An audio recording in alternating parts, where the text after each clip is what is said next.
Morning to everyone. Research means that you don't know but are willing to find out.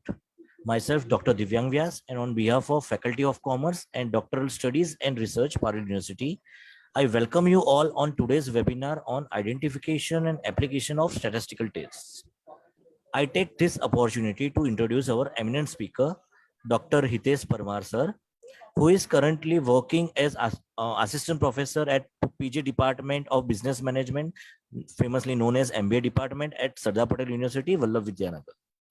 Sir has done BE in Mechanical, MBA in Operational Management and Marketing Management. Further, Sir has done PhD in Management subject and postgraduate diploma in Research Methodology. Sir has experience of 14 years. He has successfully conducted more than 150 faculty development programs and workshops in the field of data analysis through the use of various softwares like SPSS, Minitab, R, eViews, GEMOV, and SPSS MOs. He has trained more than 4,000 participants. Hitesh sir already published more than 30 research papers in a national and international journal of repute.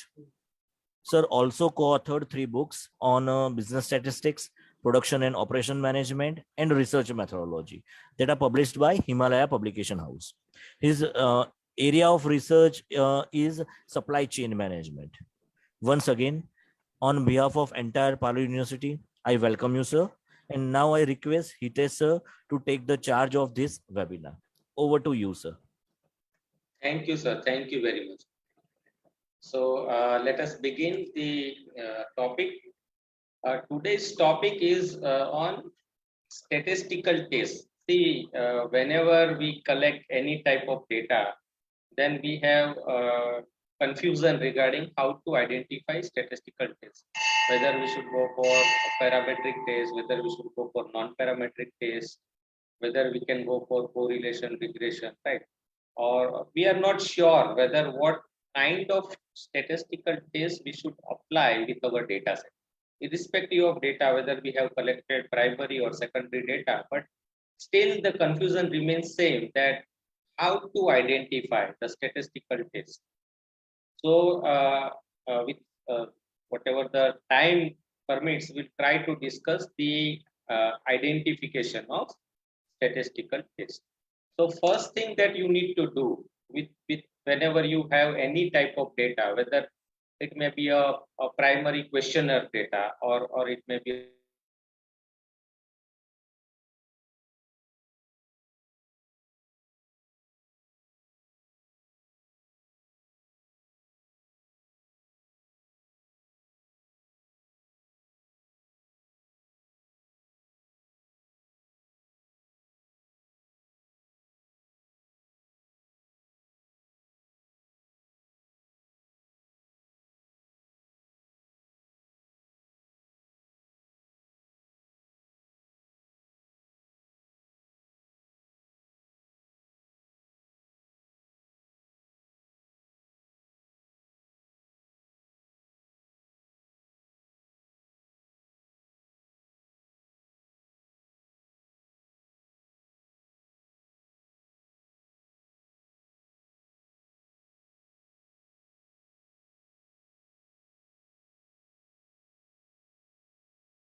hello, am I audible?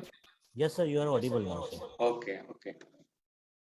So there was a problem in the electricity. So that is why the internet got disconnected. Fine. So let me share my screen one more time. Now, how to identify? So first of all, we need to identify the scales of measurement in our data set. Scales of measurement. Now, you people are aware that there are 4 scales of measurement: nominal, ordinal, interval, and ratio. These are the 4 scales of measurement that we need to identify. Say, for example, nominal scale of measurement, first of all. So, a nominal scale of measurement means that numbers doesn't have any meaning. The first characteristic is that numbers doesn't have any meaning.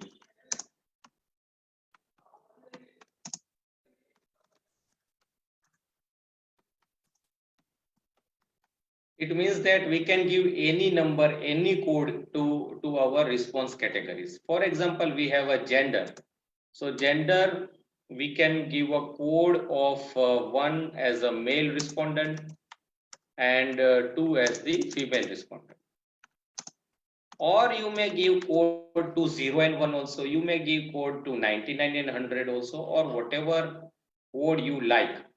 Right. So here the thing is to notice is that why we give code? Because just to identify our response category with certain numbers so that we can generate the frequencies. Right. So identification is the purpose for the nominal scale of measurement. Right. We may have data regarding the cities of the respondents, or a name of a person is again a nominal. The mobile number identification purpose, so it's also a nominal data. Right. So numbers here doesn't have any meaning. We can give any code, and then there is no hierarchy also. We cannot say that here the number associated is 2 with female, so we cannot say that 2 is higher than 1, because it is just being represented by the number and just to identify, right? We may give code to 1 as a female and 2 as a male also. So then interpretation doesn't change. Here we can give any code, but interpretation doesn't change. So this is the first level of scale of measurement, that is a nominal scale. Second scale of measurement is the ordinal scale. Ordinal scale, the characteristic is there is some order, some ranking is present in the data set. Now ranking or order is present, it means that there is a hierarchy is available. Now, if you can arrange the data in terms of either ascending or descending order, right? Because some order, some ranking is possible now. Say for example, students are being ranked, that first rank, second rank, third rank. So students are being ranked.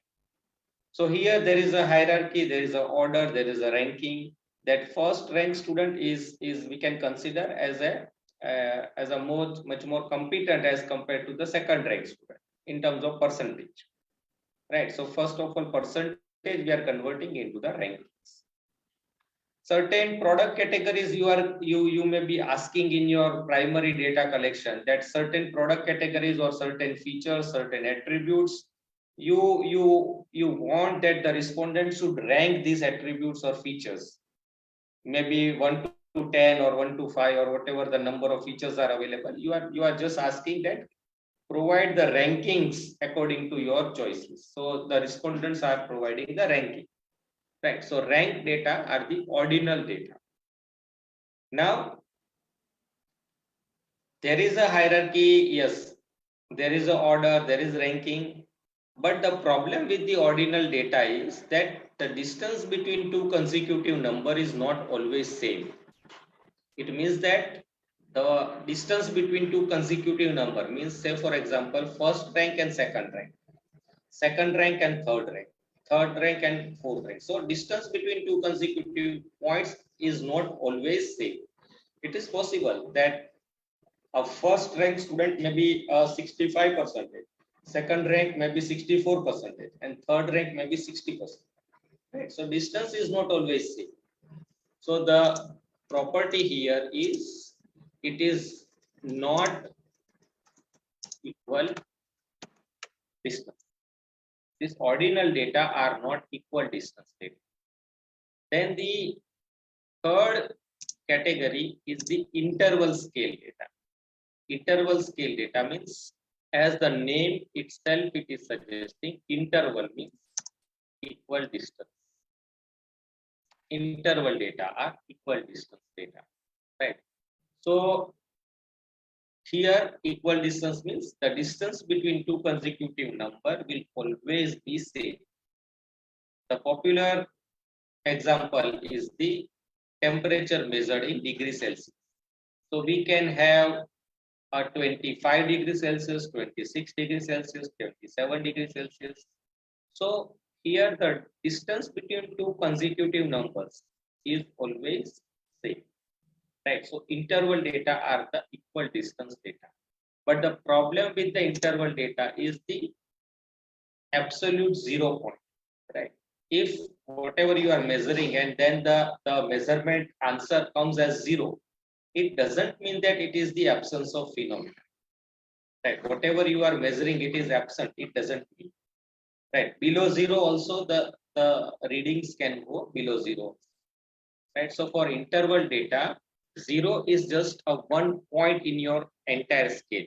Below 0 also possible. So it is not absolute 0. So this is our interval data. All our 5-point scale data, majority of you from maybe some of you are from marketing background, so or HR background. So many times in a survey research, you are asking the responses with respect to Likert type scale, maybe a agreement scale, maybe the awareness scale, maybe the satisfaction scale.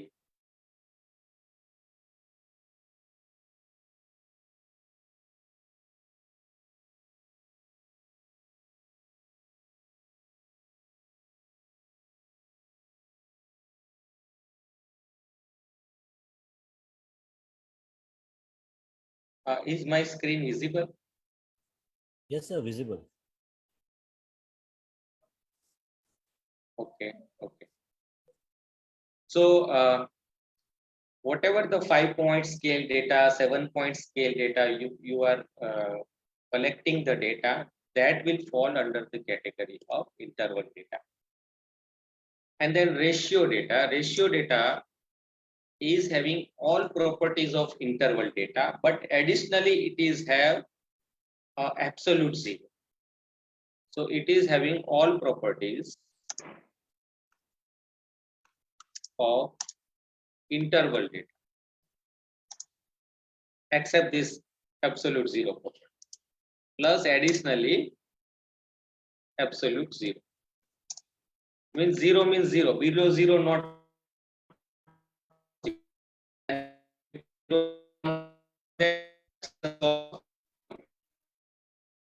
So here, say for example, height of a person, weight of a person, right? It cannot go below 0, right? Age of a person, so it cannot go below 0. And then you can divide the two numbers. You can have some meaningful interpretations. You can multiply it also. You can add. You can subtract. All types of arithmetic operations you can perform with the help of ratio data. Majority of the financial data will fall under the category of ratio data. So this is a very fundamental. On this basis only we will be identifying our statistical test. Right. So fundamentally you must be able to identify that whether what scales of measurement you are dealing with. Right. If you are not clear with the scales of measurement, then you will not be able to identify. So after identifying the scales of measurement, statistical test can be broadly classified in terms of two broad categories: parametric test and non-parametric test.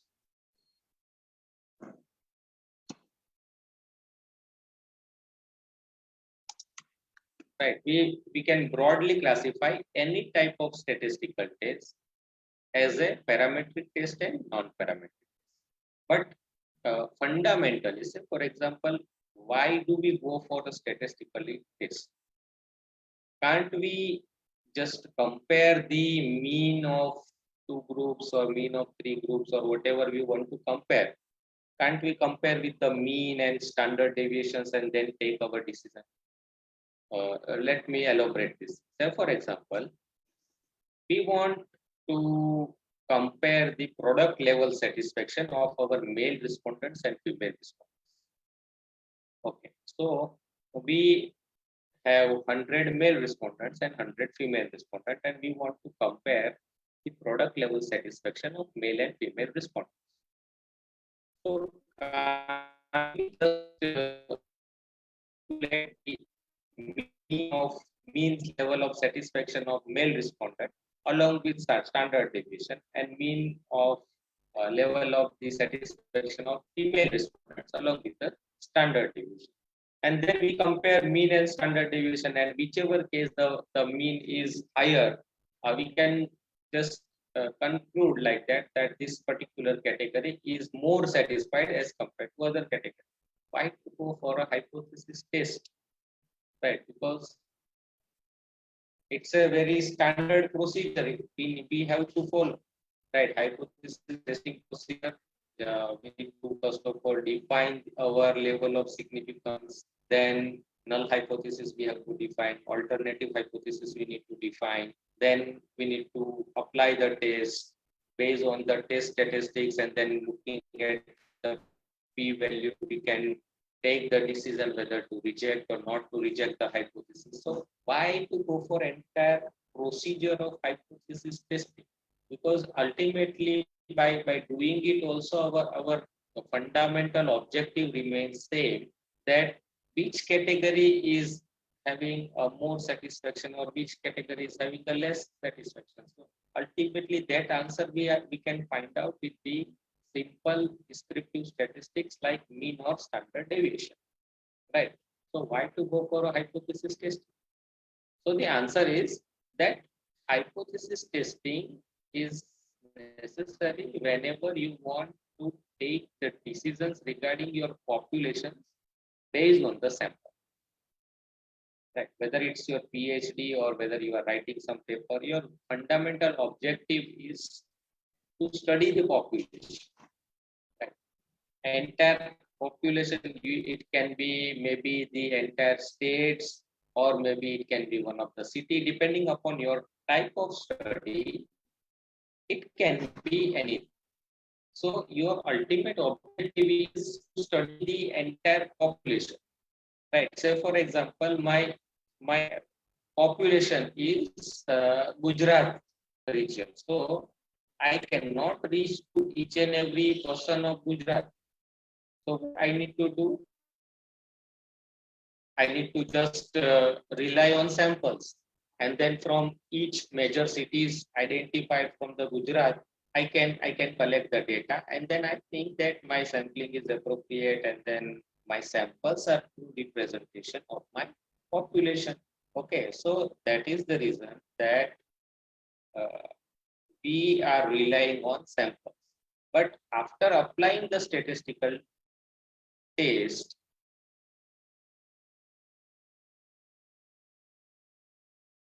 But after applying the statistical test, fundamentally you can conclude it for your population, not for the sample.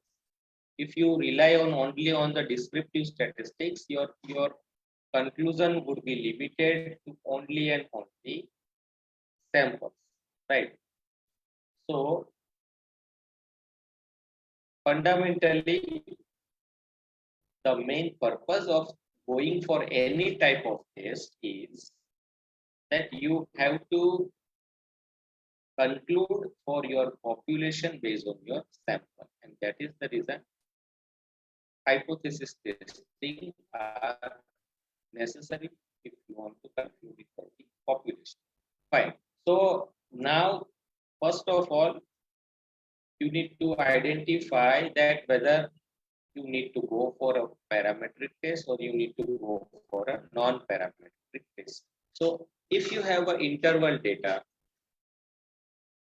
or if you have a ratio data, then your first choice would be parametric test.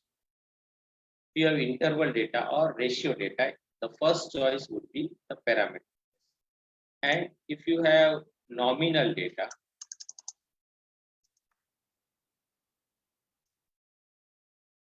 or if you have ordinal data, then you will go for non-parametric. So interval and ratio data, the first choice would be a parametric test. Nominal and ordinal data, the first choice would be non-parametric. Now, after identifying interval or ratio, for example, and then parametric test, the parametric tests are based on the assumption, and assumption, the most important assumption is normality, that whether the data are normally distributed or not, right? So first, fundamentally, you need to check the normality of interval or ratio. How to check the normality?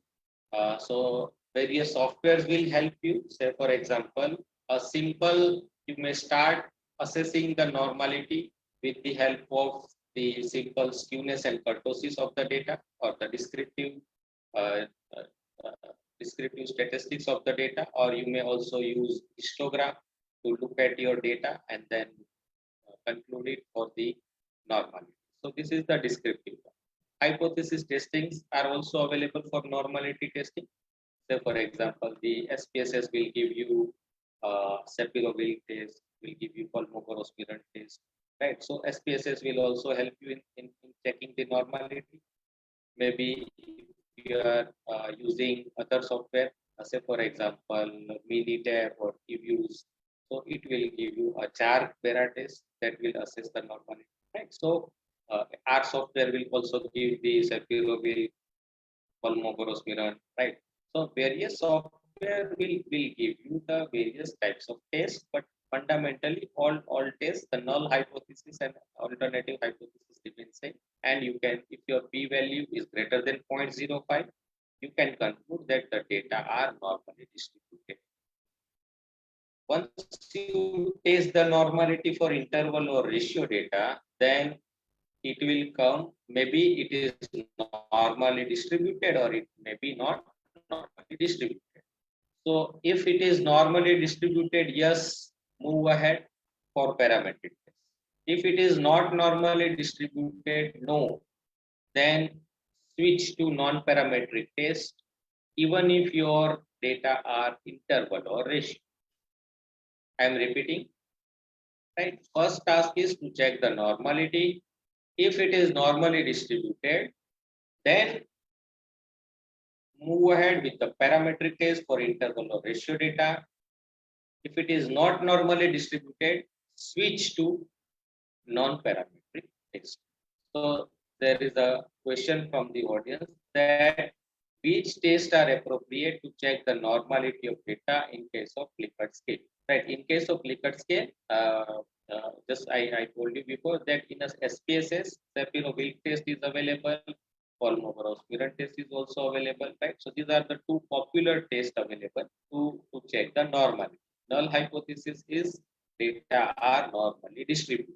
Right. So just you need to look at the p-value given by the software, and if your p-value is greater than 0.05, so it means that you fail to reject your hypothesis and you can conclude that data are normally distributed. Fine. So this is how you can deal with the normality. If you found it normally distributed, move ahead. If you do not found it normally distributed, switch to non-parametric. Now, here, type of parametric and non-parametric test. What are the choices available? One is t-test, ANOVA,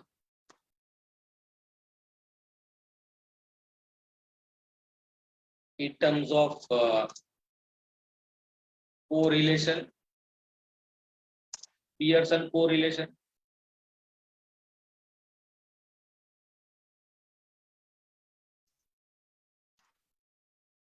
and still you can add the regression analysis. You can also consider it as parameter. In non-parametric case, a choice is available. A most popular non-parametric test is chi-square test. Then you have another choices like Mann-Whitney test,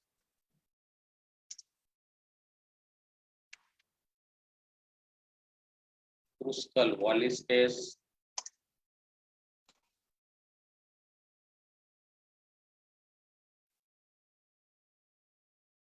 you have Wilcoxon test. These are the choices of sign test. For each pair of the parametric test, there is a pair of non-parametric tests are also available. Now, fundamentally, what happens that every time, so for example, if we talk about the primary data, so primary data, every time we have demographics available in our data. Let us classify first of all, how do you represent your analysis? So let us classify this analysis as univariate,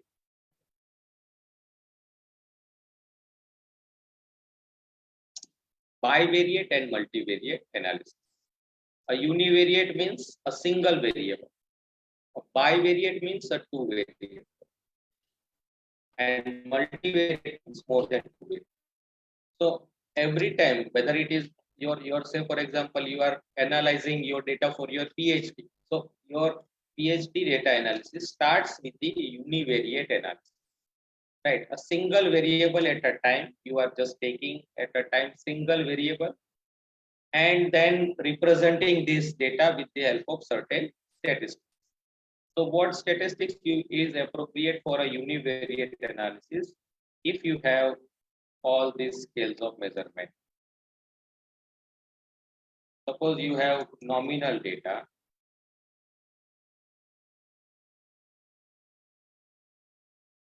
You have a nominal data. So what kind of statistics you can just represent your nominal data? So it is very simple because here the numbers doesn't have any meaning, right? So nominal data can be represented with frequencies.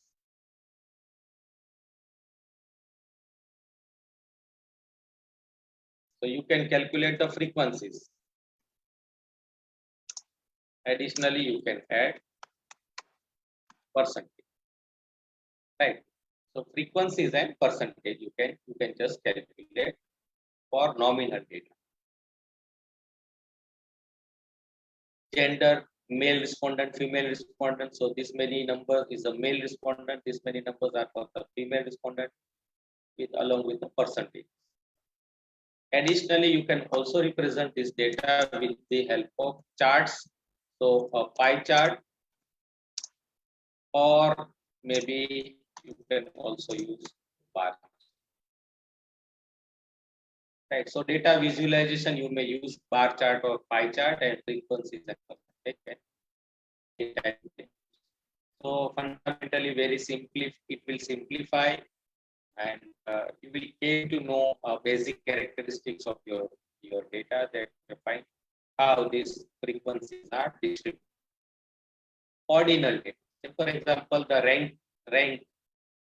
So you have asked that rank these 5 mutual funds according to your choice, right? So first rank, second rank, third rank, fourth rank, and fifth rank. In any order, the respondents can give you the ranking. Okay. So how do you analyze or represent this data? So yes, obviously, for each of the ranking, you can just give the frequencies and percentage. How? Say for example, that product category A or mutual fund number B, mutual fund number C, D, and how many respondents have given rank 1. So here in terms of this, you can prepare a table like this. And then how many of them have given one first rank, second rank, third rank, fourth rank, and fifth rank. Right. So you can obviously here you can add frequencies and percentages. Say for example, 54 respondents into bracket 11.25% has given a first rank. Similarly, for the second, third, fourth, and fifth rank, you can just identify. For B category also, C category also. So whatever number of categories you can just represent in terms of frequencies and percentage. Additionally, to simplify the issues and to identify clearly only one category, you can also calculate the average ranking. Right. So average ranking you can always calculate. Say that for A, average rank is 1.25. For B, average rank is 3.52.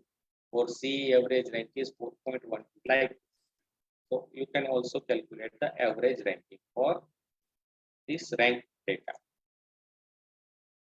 Then the third category, interval. So obviously, similarly, agreement scale, 5-point scale. So similarly, like this, you can always represent this data with the help of frequency and percentage. Along with this, you can also find minimum value, maximum value, mean value, and standard deviation.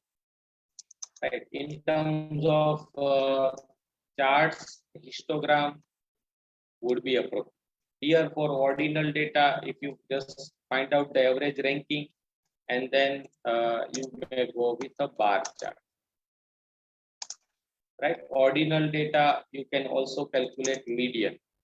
Like for whatever the treatment can be given to interval data, the same treatment given to the ratio. Right. So fundamentally, this is how a single variable univariate analysis you can perform. Then a bivariate analysis, suppose you have a two variables. So here always try to relate your demographics with the main theme of your question or data set. Right. Demographics can be gender, for example, gender, age, occupation, income, like this. We can have so many demographics. So here your question remains same when you have two variables. So what is the scale of measurement for both the variables? So gender, say for example, let us pick up gender. Gender is a nominal variable. Then the second variable, what kind of variable? Suppose let us assume that it is also a nominal variable. For example, you have asked your respondent regarding the awareness level of certain product, and then your question is that are my demographics equally aware regarding the product or not, and then this is measured as yes or no. So it is your nominal variable. Okay, so nominal to nominal association. Here gender and awareness level, age and awareness level, occupation, income, right? So this either nominal to nominal or nominal to ordinal awareness level. If you wish to check the association, then your choice is chi-square this. Chi-square this.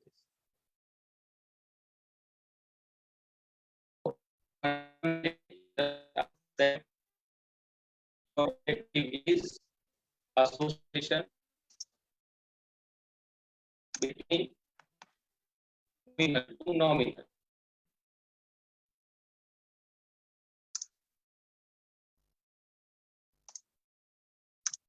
then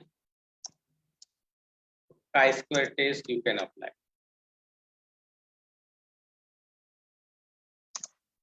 You can also consider nominal to ordinal also. Fundamentally, you should be able to convert your data in terms of frequency. Then with respect to those frequencies, if you want to study the association, then you can go for a chi-square test. Now you may be thinking that always I do not have nominal to nominal variable. I have both variable as a scale variable. Here, still my fundamental remains same, association between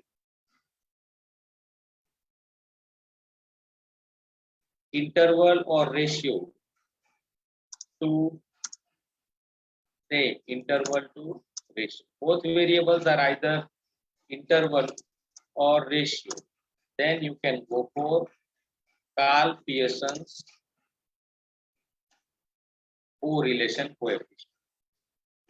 Right. Your objective is still same, association, but now you want to study the association between both variables, either interval or ratio.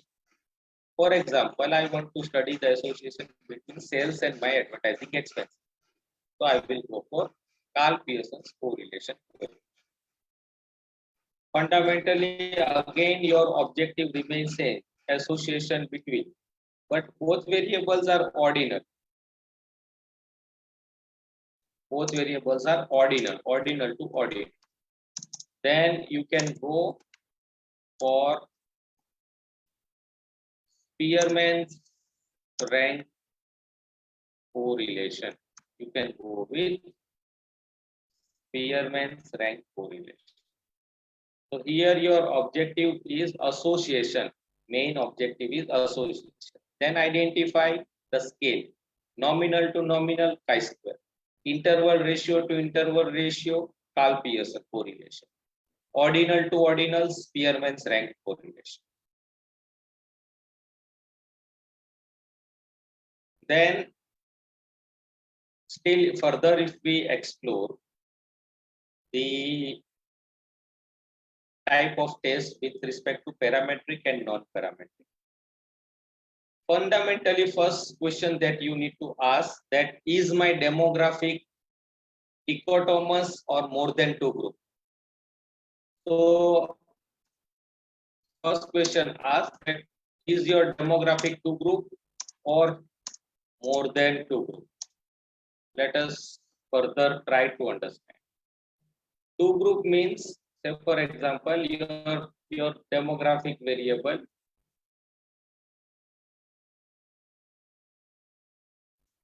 gender it's a two group, male female two group. Say for example, marital status, married unmarried, it's a two group, right? Say for example, age group, so 18 to 25, 26 to 35, 36 to 45, so more than two group. Say for example, income categories, more than two group, right? Occupational categories, more than two. So first ask that with respect to your demographics, do you have a two group demographic or more than two group demographic? So if you have a two group demographic, dichotomous variable, and you want to associate the other variable, which is interval scale or ratios, right? So versus interval or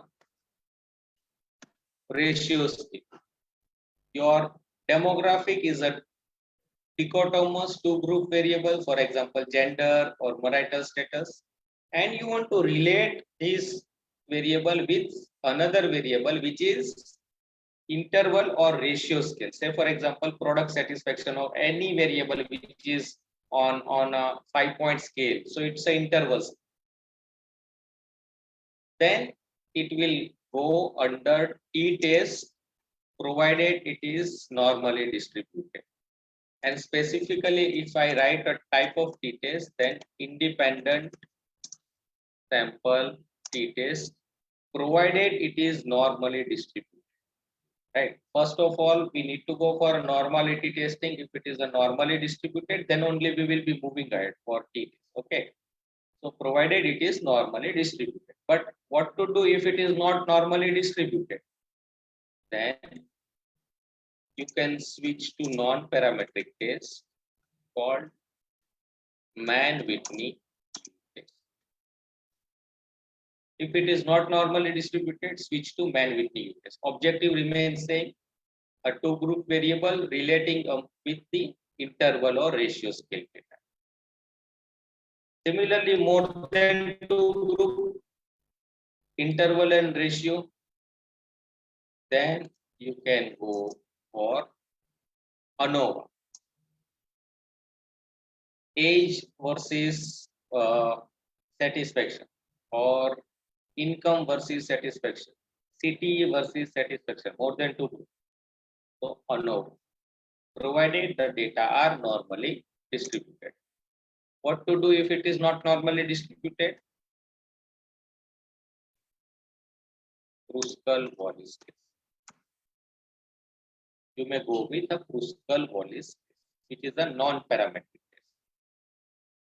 Right. So this is how briefly, based on the scales of measurement, you can just plan your analysis. Right. There is much more techniques are available beyond this. So still you may further we can explore on some other days, right? On a basically on a multivariate data analysis technique. Right? Still depending upon your research objectives and scales of measurement, the techniques can be identified. Right. So for any type of technique, the fundamental is scales of measurement, and on that basis, you can always plan your analysis. But if you are very sure regarding the before collecting your data, also if you are very much sure regarding the type of technique, then it will help you and it will boost your confidence also, and it will definitely help in your analysis. After collecting data, suppose if you miss that, okay, fine, I could have gone to this technique if I have collected my data in ratio or interval. Like this, the problems can occur. So this will definitely help you in planning your analysis in a better. Right. Now I invite questions. Whatever you have questions, you can just use your chat box, and I can try to answer your questions. Yes, sir. I got one question from one of our research scholar, and so student asked that a few tips to avoid errors while doing data analysis. Okay, so see, fundamentally, first of all, data cleaning is important, right? So try to manage your missing values first of all. Then data entry operators also are doing certain errors. So first thing is that we need to generate the frequencies and then look for the missing values. Right. Sometimes what happens that we have given a code gender 1 and 2, but while entering data with a certain speed, maybe instead of 1, we may enter 1 1. Right. So this kind of first of all errors we need to identify. Right. Suppose a 5-point scale data. So minimum is 1 and maximum is 5. We are aware. Right. So you just generate the frequencies. So it will you'll be able to aware what will be minimum value and maximum value. Right. So it should be within the range. So in this way, first of all, you need to identify the any type of critical error. Then certain techniques, maybe a structural equation modeling, for example, confirmatory factor analysis. So these techniques requires that you do not have a single missing value in your data set, right? But hardly it is a we are practically speaking, hardly we do not have any missing value. So what you can do, you can estimate the missing values by nearer values, or you can replace the missing values by the average or mean values. So that will give you the entire response set, 100% response set, when in terms of missing value, no missing value. And then you can further analyze. And uh, if you are going for a higher order techniques, then focus more on the pilot testing, because whatever mistakes you are committing, that must be rectified at this stage of a pilot test, right? So you should collect certain data, and then whatever techniques you are going to apply, you just apply with respect to the small sample, whatever your pilot test. And then try to identify the, okay, fine, some of the constructs, it is the factor loadings, maybe for a higher technique factor loadings are not appropriate, right? So whatever problems you will be encountering, that must be rectified at this stage of pilot test. Once it is rectified, then, and systematically if you have undergone the study, then definitely at your final stage you will have very less what we can trouble. Otherwise, and identified test at the early stage of your research will definitely help you, right? So when you undertake any literature review, then also you should make a note of the statistical test, that this researcher has applied this many tests, this researcher has applied this many tests. So based on that also you will be able to identify the appropriate statistical, right? Fine. So any other questions? If student have any other question, you can ask here, or you can send that the same question to me. I will ask the same question to Hitesh sir and revert back to you. Sir, this session was really enriching in terms of knowledge for our students, sir. Thank you, sir, for your excellent words on of wisdom on identification and application of statistical tests in a very significant way, sir. Your guidance will definitely enrich knowledge of all research scholars, sir. And sir, I need one commitment from your side, sir, that we are planning, sir, one offline workshop for our research scholar. And sir, we are expecting you to come here and deliver the same thing in much advanced way, sir. Sure, sure, definitely, 100%. Yeah. We'll Thank try you our so best. much. Thank you so much, sir. Have a nice day, sir. Thank you. Thank you very much. Okay, okay. Thank you, sir. Thank you, everyone. Thank you.